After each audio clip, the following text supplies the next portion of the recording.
តាមពិតគេបំពងផ្លូវមន់ឲ្យស្រួយហើយមានរសជាតិឆ្ងាញ់គេធ្វើអញ្ចឹងសោះរាប់តែទិញគេហូបឆ្ងល់គេធ្វើយ៉ាងម៉េចបានខាងក្រៅឡើងស្រួយហើយនិយាយពីសាច់មន់ខាងក្នុងវិញឡើងទន់ឥឡូវនេះឈប់ឆ្ងល់ហើយអ្នកទាំងអស់គ្នាបានប្រពន្ធធ្វើឲ្យហូបអញ្ចឹងនិយាយពីថារសជាតិវិញឆ្ងាញ់អត់ចាញ់អត់ទិញនៅតាមហាងទេខ្ញុំមានជាមួយនឹងផ្លូវមន់នេះចំនួន2គីឡូហើយនេះគឺជាម្សៅបំពងប្រើកញ្ចប់វាប្រភេទនេះបំពងផ្លូវមន់ជើងមន់ស្លាបមន់ទ្រូងមន់គឺមានរសជាតិស្រួយឆ្ងាញ់ដំបូងយើងគួរពងមាន់ចំនួន5គ្រាប់ដាក់ចូលក្នុងកធនមួយមកបន្ទាប់មកទៀតយើងដាក់ស្ករសចំនួន1ស្លាបព្រាកាហ្វេម្សៅស៊ុបខ្នុរចំនួន1ស្លាបព្រាកាហ្វេហើយយើងវាយវាឲ្យចូលគ្រឿងតបមកយើងយកម្សៅបំពងនឹងចាក់ចូលក្នុងថាសហ្នឹងមកកញ្ចប់វានឹងមានចំនួន1គីឡូអ្នកនរគ្នាបើសិនជាមាន់2គីឡូឲ្យប្រើតែកន្លះគីឡូបានហើយកំណាក់ច្រើនដូចខ្ញុំអីមាន់2 3គីឡូឲ្យម្សៅកន្លះគីឡូល្មមបន្ទាប់មកទៀតយើងយកផ្លូវមាន់ដែលយើងបានលាងទឹកសម្អាតហើយហ្នឹងយកទៅដាក់ជាមួយនឹងពងមាន់ដែលយើងបានវាយមិញហ្នឹងដាក់ចូលនៅក្នុងពងមាន់ហើយយើងយកទៅជ្រលក់ជាមួយនឹងម្សៅបំពងឲ្យវាជោគម្សៅហើយយើងយកមកដាក់ក្នុងទឹកជាអានេះទឹកជាយើងធម្មតាជ្រលក់មកផ្លូកមកលើកពីទឹកជាហ្នឹងហើយយកទៅជ្រលក់នឹងម្សៅម្ដងទៀតហើយយើងគោះវា4 5គោះទៅនេះដូចមក convert ធ្វើឲ្យមើលអញ្ចឹងគោះវាបែបនេះហើយយើងយកទៅទុកម្ដុំវិធីធ្វើគឺបែបហ្នឹងឯងអ្នកនរគ្នាយើងយកផ្លូវមាន់ហ្នឹងយកទៅជ្រលក់នៅក្នុងទឹកពងមាន់បន្ទាប់មកយកទៅជ្រលក់ជាមួយនឹងម្សៅហើយយកមកជ្រលក់ជាមួយនឹងទឹកជាមកផ្លូកមកហើយលើកយកទៅជ្រលក់ជាមួយនឹងម្សៅវិញហើយយើងគោះវាហើយយកទៅទុកម្ដុំ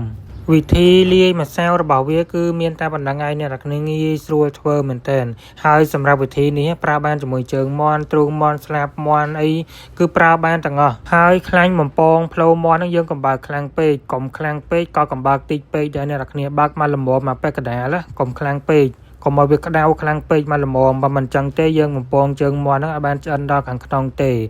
ហើយរយៈពេលបំពងនេះនៅពេលដែលយើងដាក់ជើងមាន់ចូលនៅក្នុងខ្លាញ់ហើយយើងផ្ទៀងនាទីមើល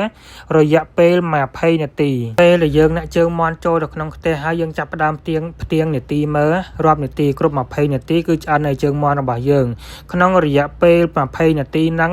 5ទៅ6នាទីយើងប្រែជើងមាន់ម្ដង5ទៅ6នាទីយើងប្រែជើងមាន់ម្ដងដល់គ្រប់20នាទីគឺជើងមាន់របស់យើងចាប់ដើមឡើងស្រួយឆ្អិនហើយយើងចាប់ដើមស្រង់វាចេញពីខ្លាញ់មកអ្នកនរគ្នាកុំឲ្យលើ20នាទីឃើញអ្នកនរគ្នាក្បួននេះគឺងាយស្រួលធ្វើមែនតើធ្វើបានជាមួយនឹងជើងមាន់ផ្លូវមាន់ស្លាបមាន់ទ្រូងមាន់នេះធ្វើបានទាំងអស់បងឲ្យសាឲ្យធ្វើឲ្យកូនហូបនៅផ្ទះបានអត់ចាំបាច់ទៅទិញគេហ្នឹងទិញតែផ្លូវមាន់1គីឡូ2គីឡូមកយកមកធ្វើឲ្យកូនហូបនៅផ្ទះបានកាន់តែឆ្ងាញ់ឥឡូវដាក់ខាមមួយមកវិញមកគ្រប់ដូចកាយ FC អញ្ចឹងអ្នកទាំងអស់គ្នាវាអត់ទាន់ជាល្អវានៅក្តៅកាន់តែស្រួយមិនកាន់ជាកាន់ទាន់នេះណាបងកាន់តែជាកាន់តែស្រួយបើមកវិញក្នុងមើលសាច់វាក្នុងមកវិញ20នាទីឆ្អិនល្មមអ្នកទាំងអស់គ្នាឃើញទេក្បួននេះ20នាទីឃើញទេអ្នកទាំង20នាទីល្មមតែម្ដងសាច់ខាងក្នុងគឺទំនងអត់មកមើលសាច់ខាងក្នុងវាឡើងទន់នេះឃើញទេក្តៅហើយលោមនេះ20នាទីនេះឃើញទេអ្នកទាំងគ្នាហូបមួយបុកក្រហមចេះនិយាយពីតំណងជាតិតែម្ដងអ្នកទាំងអស់គ្នា